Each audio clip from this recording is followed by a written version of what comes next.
Hi, I'm Andy Blubaugh, and I am an out entrepreneur.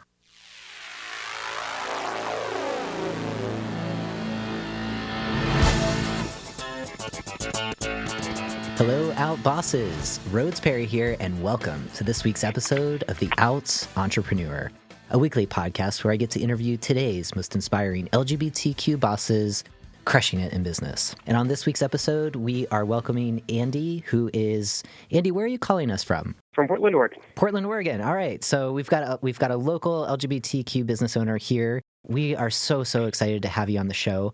For folks that aren't familiar with Andy's work, Andy is a documentary filmmaker and the founder of Potboiler Story Company, which is a video productions and storytelling company that helps businesses discover and communicate narratives about their work, their products, and their culture. Andy's company believes that an audience's attention is the most valuable commodity, and they keep that audience watching through bold, compelling video storytelling that keeps audiences coming back for more. Okay, Andy, so I'm really excited about what you're doing in business. And for those of us that aren't as familiar with kind of storytelling, as it relates to really communicating what a business does, can you just talk to us a little bit more about your business and how you're able to kind of monetize what you do and continue to deliver really great products for your customers? Sure. Well, one way that I kind of like to define what we do and the way that it is somewhat unique is actually by describing the type of clients that we don't take on or that we will refer elsewhere. So as a production company, for instance, we don't do live events or cover any kind of live event or anything that doesn't really have a story to be told. Training videos, for instance, isn't something that we would take on. We would pass those on to some other company. Our strength is in that storytelling element, and the reason we don't take on work that doesn't involve that is that I don't have a confidence that we could do that work better or more effectively than the next production company. So when we work with a client, we are looking for the compelling narrative that will make that company or that product or that organization not just interesting, but memorable and notable. And our favorite clients are actually the ones that don't yet know what that story is. A lot of folks assume that when you work with a production company, there's an assumption that you should go in almost like you're going to a restaurant or you're going to order something. You have to know what it is that you want and what you enjoy, and then that'll be executed for you. And there are actually many production companies that prefer to function like that. We sometimes call that a turnkey production company. We are much more interested, and we find that the process is more effective if a client is not quite sure what the most compelling part of their story is, and are open to working with us to discover that. And it's one of those situations where it's sometimes helpful to be a little bit of an outsider and to look at what the company or the organization is doing and present it back to them as storytellers, as artists. This is what we see and what we think is the most notable and what will help you to stand out. I love that. I love the way that you led that, of just kind of really being clear on who your favorite customers are and who you are likely to refer out.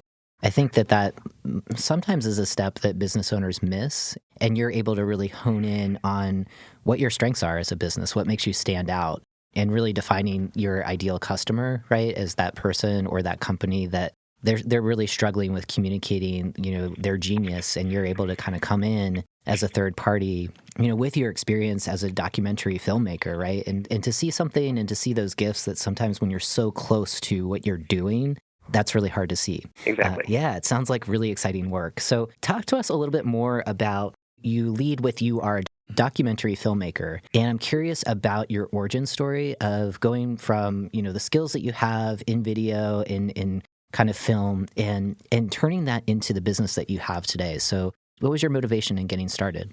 Well, I have been, no exaggeration, I've been making films since middle school is where I kind of got the bug. And in high school, I was making films on 16 millimeter using cameras that literally fished out of the garbage, and was just fascinated with the process my entire life.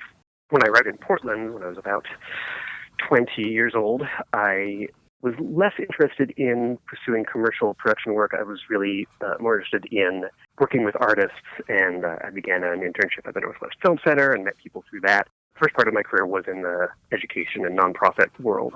My own personal work, my creative work is, I call it documentary, but it is not necessarily documentary in the way that many people think of documentary. It's very personal work and uses experiences from my own life to examine greater cultural or societal experiences. So my work that had the most traction is a short film called Scaredy-Cat, which used a particular incidence of I was mugged and beat up on the steel bridge here in Portland, and that had a real detrimental effect to my mental health.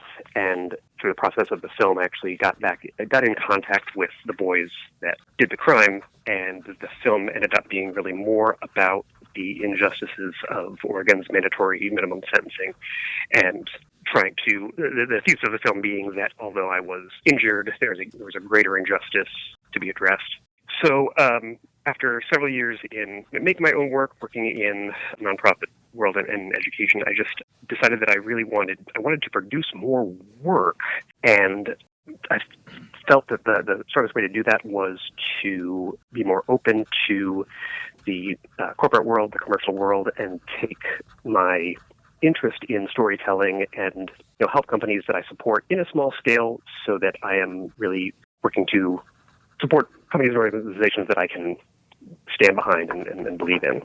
That's you shared a lot in that. And so, one, I'm really sorry about your experience of being mugged. And wow, what kind of repair work you were able to do with kind of connecting with the folks that kind of completed that crime, but really to kind of understand their story and what was going on for them, and to shine a light on kind of how the criminal justice system works in the state or in Portland itself. And, that you were able to kind of shine your creative genius in helping heal yourself and probably, the folks that were involved with that particular crime. So kudos to you for turning, something pretty challenging into something powerful that's educational. And I think that shines with your work in the nonprofit sector and storytelling in general.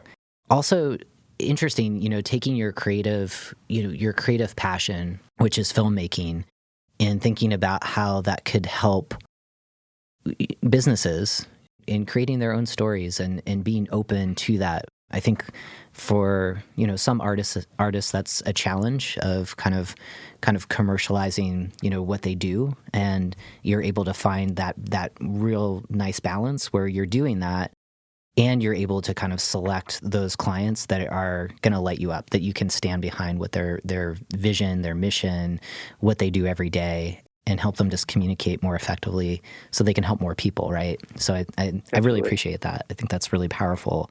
Kind of moving forward, thinking about our audience, there's a lot of business owners. Many of them are LGBTQ. So kind of considering who's listening right now, what might be one thing about video storytelling and the business behind it that our audience may not know and probably should, as it can benefit themselves and the work that they're doing? Yeah, I think the number one thing that I wish more clients were aware of, and I try to educate them about, is really what I mentioned before about the fact that it is not necessary or necessarily even beneficial that you have a complete vision of how your message or your story comes across. And I've spoken with several potential clients. It's a pretty common conversation that I'll have with a potential client where there is a lot of hesitation about moving forward because they can't yet decide on what the story is or how the story should be told. And what I always advise them to do is, whether it is us or another company, your priority should be to work with a storyteller that you truly trust, and trust that they will find that story and present it back to you. It would be ridiculous to expect that every business owner is an expert in crafting narratives and discovering story. That's our job. That's what us in the filmmaking world do, and we love doing it. And that's not to say that all media professionals are created equal, and one should always shop around and be aware of a production company's background and their output and their method of working, so that you can truly trust them. It is almost like the relationship one would have with a business consultant, where you are counting on them to be smarter about this particular thing than you are, or to have a broader vision of it. And it is absolutely okay. It's not rude to go to a production company and say, we're not sure what we need your help. Mm-hmm. That is absolutely par for the course, and in a lot of ways the best way to work. Mm-hmm. Yeah, I'm just kind of jotting that down. You're not sure what you need and you need help. And that's a place of being vulnerable, right? And I like what you were saying about establishing trust and how important that is in really, I think in trusting the process of kind of getting to the core of what your story is. What is that? What do you want to lead with? And I think for businesses in general, knowing that what you're doing now is going to look really different 10 years from now, even if it's the same industry and you're serving the same clients, we're evolving. And so kind of being okay with that progress of the story right now and what we're doing is X, Y, and Z. And, working with a company like yours, you can kind of excavate those things. And I would imagine that in the work that you're doing, you might be allaying those concerns of like, even when you're putting this out there and it's wonderful, it will change over time, and that's okay. Absolutely. And I guess just a follow-up question on that is, what's one way that you and your team build trust and rapport with your clients? Ooh, that's a good question. I think a lot of that starts with the very beginning of the process and some of the expectation management that we do when working with a client, and being very transparent about, especially for clients that have maybe never seen video work produced all the way through. Our first step is always to get all the stakeholders together and talk about what is the end result here. And that doesn't mean like the video.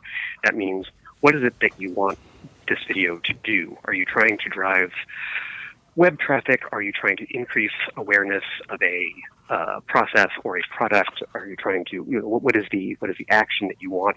And first off, is video the best way to do that? And sometimes it's not.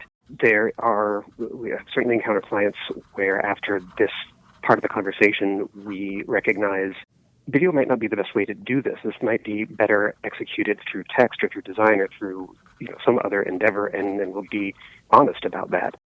So that's the first piece, is we are always want to be very clear with every client that if we feel that even if we could make money off of this, if we don't feel that it's the best fit or going to get the best result, we'll always tell you that. And that process continues as we are in production. This is one of the ways that I feel like there's a false distinction between artists and those who are working commercially.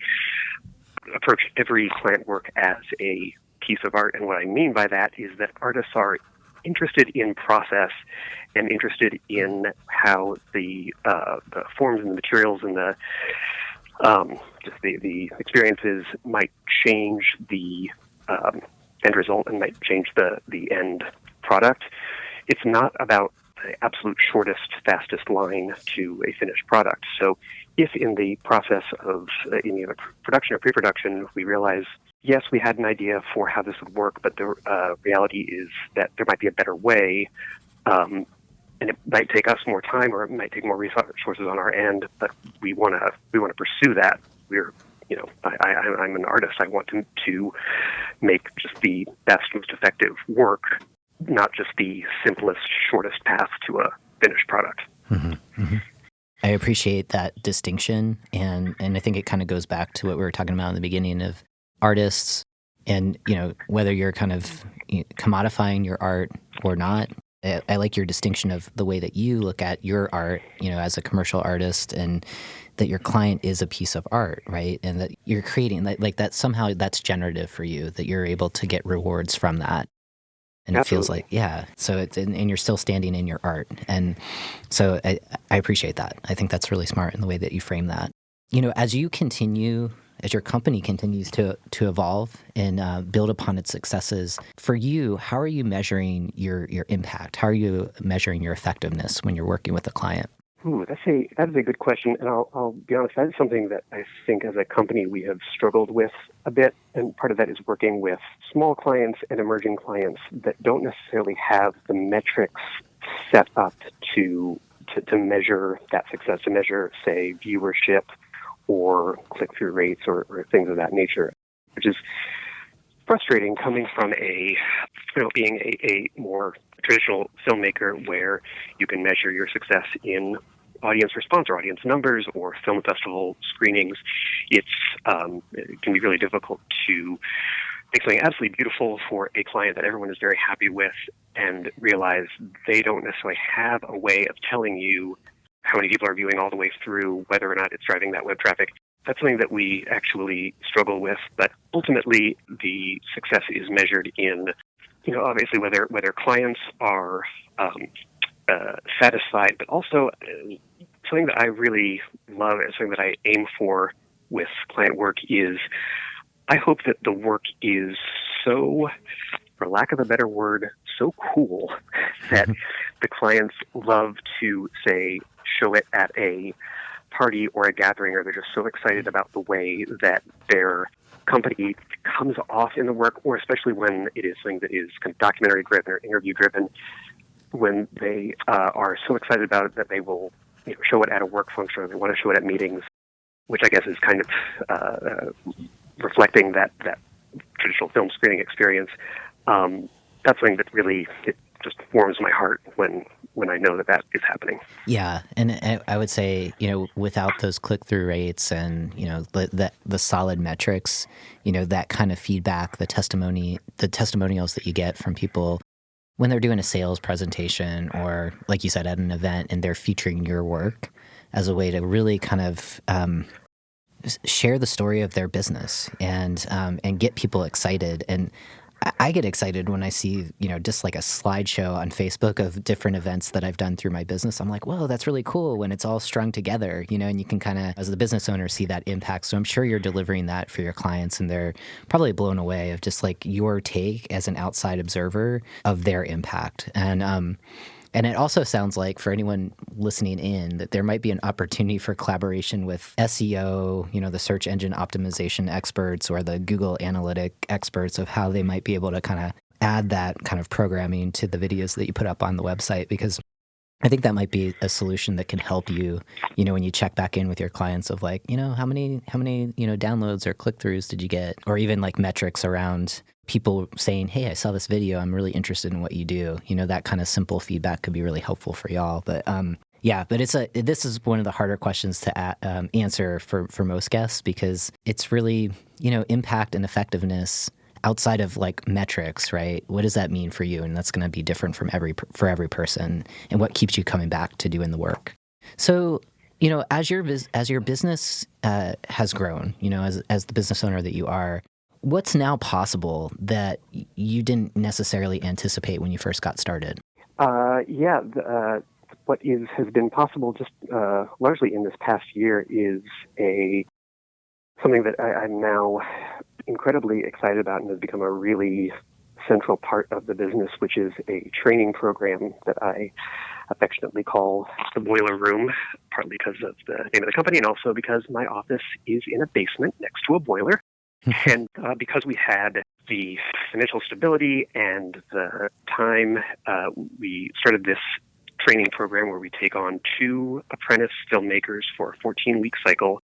Part of it looks very much like a traditional internship process where they're supporting post-production work and also going out in the field and being an extra hand there. But in addition to supporting that client work, they participate in a series that we've launched called Deep Focus, which is a documentary profile series of local filmmakers that we do in conjunction with the Northwest Film Center. And the apprentices are able to take on an actual leadership role in the production of that work, more so than they are necessarily in client work, because although there are stakes in this series that we produce is beneficial to the organization. It's not so high stakes that we can't allow them to make some mistakes or go out on a limb a little bit. And those apprentices get the real-world experience of producing a piece all the way through. They get access to up-and-coming or emerging filmmakers in the Northwest.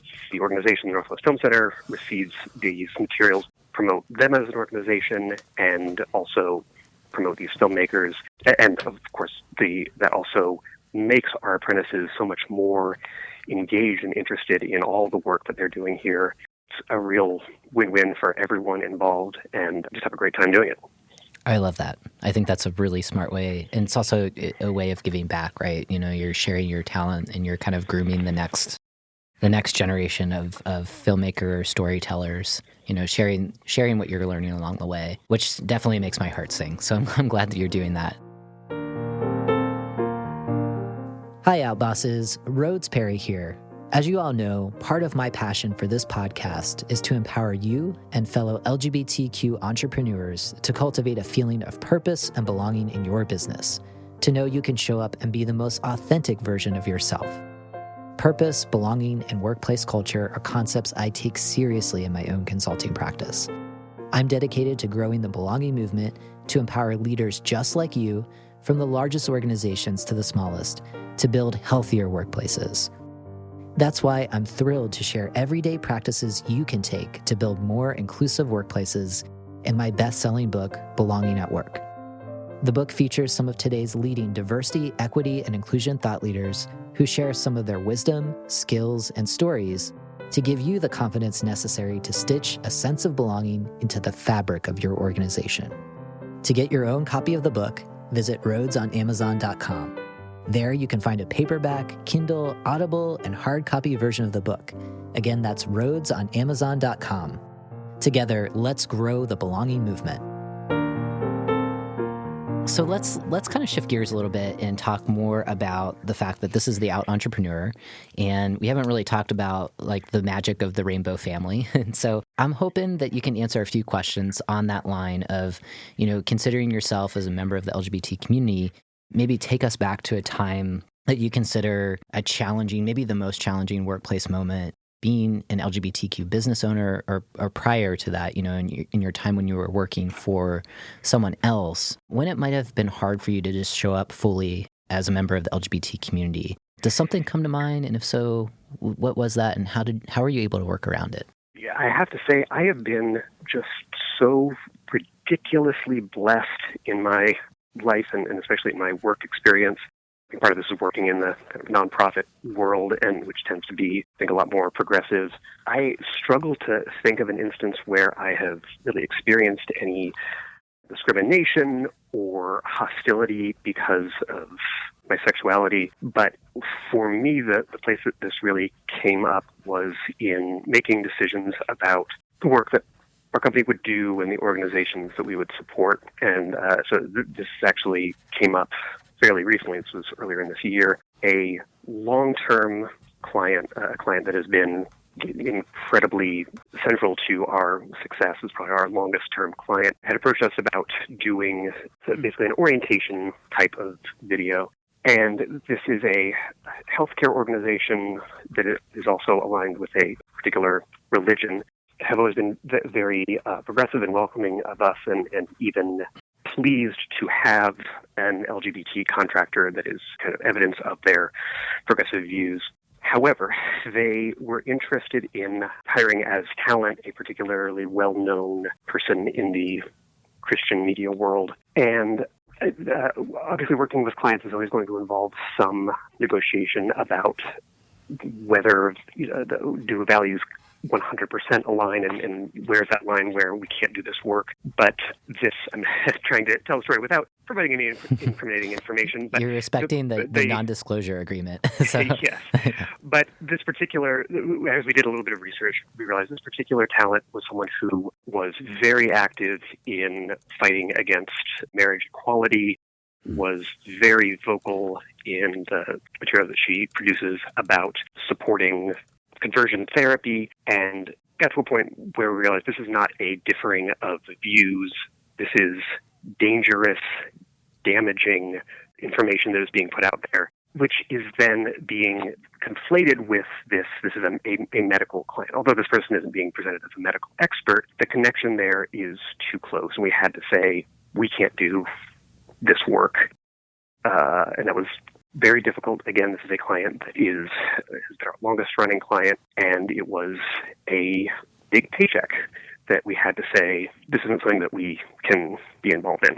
And I'm happy to say that is really, I really feel like that is the only time that I've had to face that kind of difficult decision or been backed into a corner. I also don't know that I would have made a different decision if I weren't a gay person. I think this is more of a moral or ethical issue that kind of transcends that, but it certainly, once all the facts were in, it was pretty clear what I had to do. Yeah, I think that's a really great example, and I appreciate you just being honest about your own experiences working for others. Where we're in Portland, and there's still a lot of challenges here, and just so fortunate, to hear that you haven't necessarily experienced like overt acts of discrimination or even some of the microaggressions that we hear from our other guests. However, I think this example is really helpful as business owners of an example of what integrity looks like in action, right? Because you could have easily taken that money and that would have been great,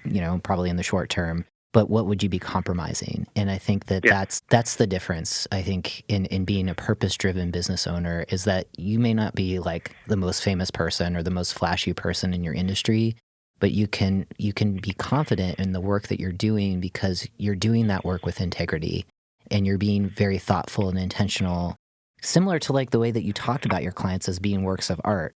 If you're not feeling good about that client because they're aligned with something that is diametrically opposed to you and communities that you belong to, you're doing the right thing. And even though that might be painful in the short term because you have less revenue coming in, big deal. It's going to attract more of those ideal folks that you mentioned who your dream clients are. And that's a hard thing in the moment to make that decision. So I really thank you for that example. I think that's helpful for a lot of folks that are just struggling as business owners and making those decisions because they have to have cash flow, and they have to keep the doors open. Right. Okay, on the flip of that this is one of my favorite questions. So with all of your lived experiences, being a part of the LGBTQ community, do you see those experiences as being something that allows you to stand out as a business owner, like superpowers that help you, just stand in your integrity, like in that example you shared? And if so, like, what are those? Yeah. Well, I'm going to kind of hopscotch or make a syllogism here that I hope will make sense, and that is that I think that LGBT people, or not just LGBT people, but anyone that is part of a minority group, it tends to live a more examined life. That experience of living that examined life, or of questioning what is normal, what does normal apply to me? Do I care about what normality is? I think that informs us as artists. The greatest and the most effective artists are ones that are living examined lives. And from that, I think that is really what has helped me as a filmmaker in the commercial sphere, is that I take that same process and bring that to my clients to truly examine what they're doing and who they are, and having that practice of having thought in depth about things that are not taking anything for granted, or not assuming that anything is the way it is because that's the way it should be, and questioning really everything has helped me as an artist, and then that therefore has really helped me to have that outsider view and be a good observer for whatever industry it is that I'm interacting with. And those are often industries that I know very little about. I have to really start from the beginning and learn and know as much as I can and be as interested as I can in that. And I feel like all of those lived experiences are related. That's a really powerful response. I like that examined life, leaning into being truly self-actualized. And I agree with you, no matter kind of how you identify within the rainbow family, you've taken a path that is less traveled, and there's not always a rule book on how to construct your relationships, how to express your gender, how to talk about your gender, so we're often asking questions about the way that it has always been done because it doesn't work for us. And so, yeah, I agree. I think that allows us to stand out no matter what we're doing in business. I think not all of us, but many of us, question things. We question everything. We question most things. And that allows us, especially if we're providing a service to a client, we have a different lens in the way that we see the world. So yeah, I agree. I think that definitely is it's a superpower that allows us to stand out. I like the way that you frame that. I think that's really smart. The next question is, this is more as a business owner, thinking about our communities and thinking about folks, whether it's in the workplace, recognizing that, for many of us, there's still a lot of barriers to feeling like we have a place of belonging in the workplace. Every aspect of our life, the fact that the Supreme Court is debating whether or not employers can fire us just because of who we are. I mean, there's a lot of ways we can give back to our LGBT family, right? And so I'm curious, in your business, are there ways right now that you're thinking about giving back? Or, you were talking about your apprentice program. Are there ways that you're really focusing in on LGBT communities that are still pretty marginalized and trying to lift up and kind of create a stronger rainbow family? Ooh, I don't know that I am in particular, other than the fact that I do try to prioritize in our selection of our apprentices people of color, people in the LGBT community. There's still a real serious problem in the filmmaking world, in the media world, a real dominance of white cis men. I mean, it was not uncommon when I began teaching teaching filmmaking to adults at the Northwest Film Center that there'd be a class that didn't have a single woman or a single non-white person. That is beginning to change, but I think that in this sphere in particular, it really needs to be encouraged. We had the very first woman cinematographer that won Best Cinematography at the Oscars this year. Like that's unacceptable. And so in my selecting, I do try to prioritize those that are not necessarily who are not necessarily seeing themselves out and represented in the filmmaking and media world, and make sure that they have that opportunity. I love that, and I think that it definitely speaks to why. I think I've mentioned this on the program before, but in thinking about leaders within the community, like folks like Janet Mock. So. For context, if anyone's living under a rock, Janet Mock is a trans Black woman who is the director of Pose. She, over, I think the past year, she signed this multi-million-dollar deal with Netflix to get more stories, more shows like Pose out there that really shine a light on, obviously, LGBT communities, but LGBT communities of color, women, trans folks, everyone kind of at those intersections of compounded, marginalized identities, and getting those stories out there. So I like your response to that, and recognizing that there's still, even with these deals, I mean, that was history making, right? And maybe one day, maybe in our lifetimes, that won't be, a landmark historical moment. That will just be par for the course, and that more of our stories, more of our humanness is being shared, and it's not dominated by one particular group. And it sounds like you're breaking that up just by kind of like reducing the barriers to entry, into, filmmaking, storytelling, and giving folks the skills that they need to share their stories that aren't always heard. So thank you for doing that. I think that's really important. So, considering some of the challenges of, being LGBT in business or just being an LGBT worker, and also some of these superpowers that we talked about, what do you want our listeners to take away to inspire them to be more authentic in their work? Ooh, that is a great question. To be more authentic, I guess my message would be to trust oneself a bit more. I like the fact that in my work I have, now that I am a little bit older and a little bit more mature and further along in my creative work, I have the confidence and the strength to speak up to clients and be more confident in saying, the way you want to approach this is wrong. We can do it, but it's wrong. There's a better way to communicate this or to get the effect that you want. And I wish that I had been a bit more quite a bit more confident and vocal about that when I was earlier in my commercial work career. So I guess is what my advice would be, is that if you are a good storyteller, remember that that is what your clients are relying on you for. Don't shy away from that because you consider your role to be just someone that executes their desire. The ultimate goal is always to produce the best work. It's important to be confident about your ability to do that. Why do you think storytelling is so effective?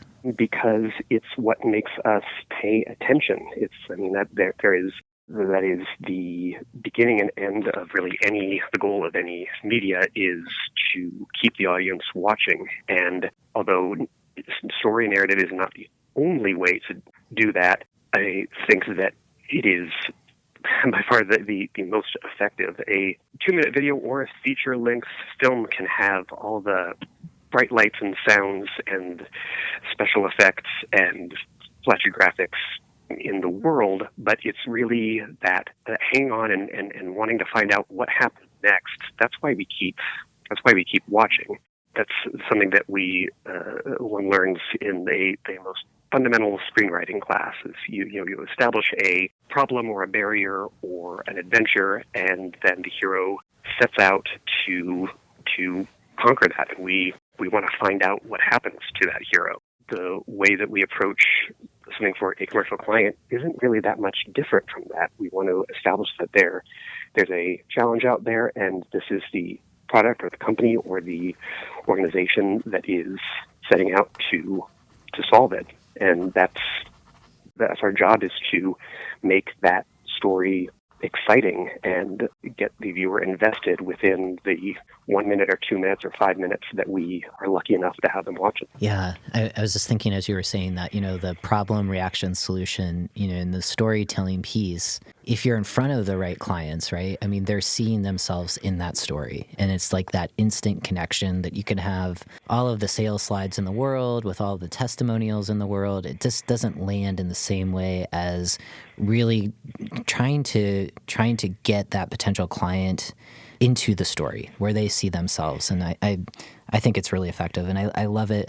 In the work that I do a lot of work with leaders around helping them, coaching them to share their diversity stories, recognizing that we all have, a story that relates to why, diversity, equity, and inclusion is important. It's awesome, when people are able to instantly connect and plug in. And so I think what you're doing is really powerful. And I think it has a lot of potential for businesses that, like you said, for your ideal clients, they're not totally sure on what that story is. And for you to really help them kind of excavate, polish it, and have confidence in sharing it, what a gift. I think that's really, really helpful for people to get out there and connect with the right people that are going to be attracted to what they're doing. So I guess like in these last few questions, this is for the audience members. They might be working, full-time for someone else right now, but they've got the fire in their belly to get started in business.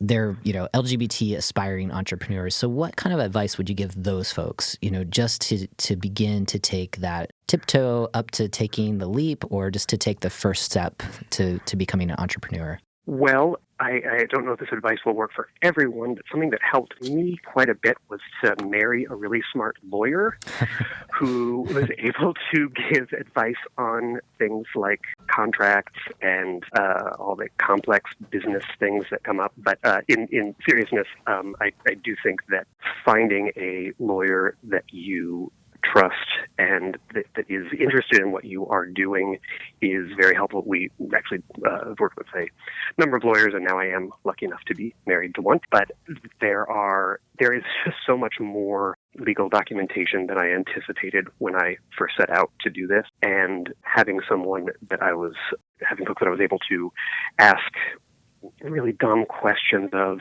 was just so incredibly helpful.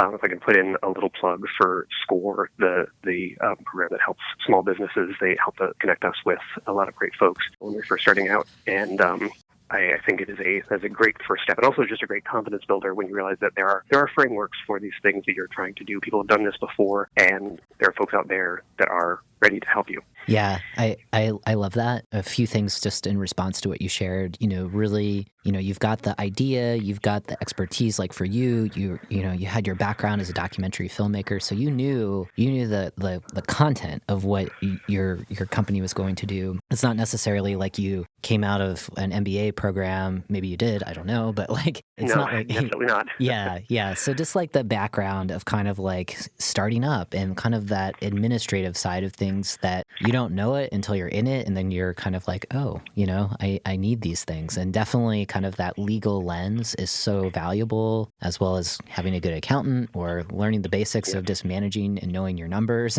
All really important stuff that sometimes gets overlooked by the excitement and the energy just to do the thing. So I think it goes back to what a lot of guests have shared, which is make sure you have a plan, and be thoughtful about it, and don't kind of fuss over having it be the most perfect plan, but just take the steps, work towards progress, not perfection. And I really like what you're saying. And also on the resources, SCORE is really valuable. So I'm blanking on the acronym, but it's basically folks that have been in business and executive positions, and they're willing to do mentorship for you. And I think they're based all over the country. So if you're not, you can just do a quick Google search. We'll include it in the show notes. But that, and also the small business development centers, which I think they have a relationship with SCORE, and they're also really valuable. And they have tons of free workshops, free resources that really, and they have advisors that will help you develop a business plan. So if that's not your wheelhouse, there's lots of people out there that want you to succeed.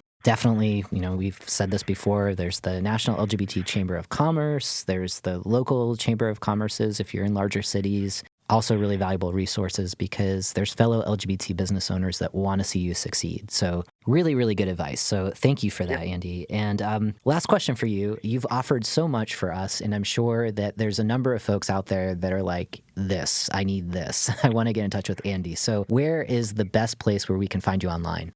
Potboilerstory.com is our website, and you can see our work and quite a bit of information about how we work with clients, and you can contact us there as well. Awesome. Well, this has been wonderful. So thank you for your time, Andy. And for Outbosses, thank you so much for tuning into this week's episode. It's always a pleasure to connect with you and so many inspiring outbosses like Andy. If you haven't yet, please go over to wherever you consume podcasts and leave a rating and review, especially in iTunes. That's one of the best ways for folks to find our show and to benefit from it. And if you want to get plugged in with the show notes, stay in touch with us, you can always text OutBoss, one word, to 444-999, and we'll make sure you get all of the updates on what we're up to. We've got a lot of cool stuff in line for next year. We're talking about starting a membership community. We're building off of our Facebook community, and we're going to do a couple of live events. So would really love to see you. And I think we're also going to do a listener survey so we can understand what you like about the show and what you want to see changed. So definitely stay in tune with all that good stuff. And for now, keep being your authentic selves 100% of the time.